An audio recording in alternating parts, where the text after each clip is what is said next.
ভর্তি দেওয়ার পরে এরকম যাচাই হওয়ার পরে আমাদের এরকম একটা পেজ আসবে। এরকম একটা পেজ আছে, এই পেজটা আমরা সুন্দরভাবে সতর্কতার সাথে পূরণ করব। এখানে যদি বিআরএস হয় তাহলে বিআরএস দিব, আর যদি নামজারি হয় তাহলে নামজারি দিব।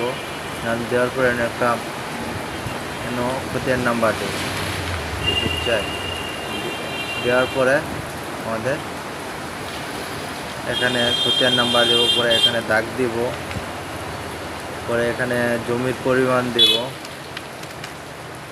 এখানে দলিল নাম্বার দিব, এখানে দলিলের তারিখ নাম্বার দিয়ে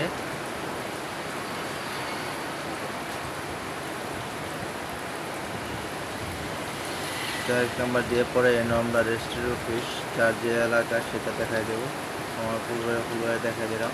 দেখা দেওয়ার পরে এই ভোটার আইডি কার্ডের যে এইটা আমরা জেলা জেলা যার যার জেলা যেটা হয় সেটা দিয়ে দেবো, উপজেলা দিয়ে দেব। পরে এই জায়গা থেকে আমি সেভ করে রাখছি, সেখান থেকে কপি করে এনে ঠিকানাটা পেস্ট করে দিলাম। তোমরা ইচ্ছা করলে যার যার ইয়ে থেকে লেখেও নিতে পারবা। এখানে ছবি দিবা, ঠিক আছে। একাধিক লোক হলে সেম নিয়মই আমরা এখানে ছবি দিয়ে দিলাম, ঠিক আছে। ছবি দিয়ে আমরা পরবর্তী এই আপাতত এই জায়গার কাজ শেষ। পরবর্তীতে আমরা পরবর্তী পেজে যাব, সেখানে ওই খতিয়ান নাম্বারের যে রেকর্ডের মালিক আছে তার নাম দেব। আমরা এভাবে ফিল আপ করি।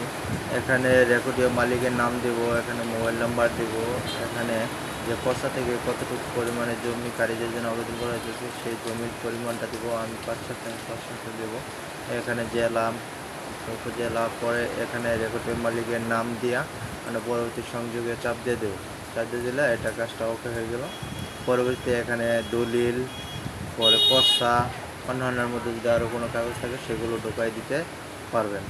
দেওয়ার পরে সাবমিট করে এই জায়গায় চাপ দিয়ে যদি কেউ খসড়া সেভ করতে চান তাহলে খসড়া সেভ করতে পারবেন। কেউ যদি যে না সরাসরি সাবমিট করতে পারবেন, সেক্ষেত্রে আবেদন দাখিল করুন, সেখানে চাপ দিলে আবেদনটি আপনার হয়ে যাবে, ফাইনাল হয়ে যাবে, ঠিক আছে।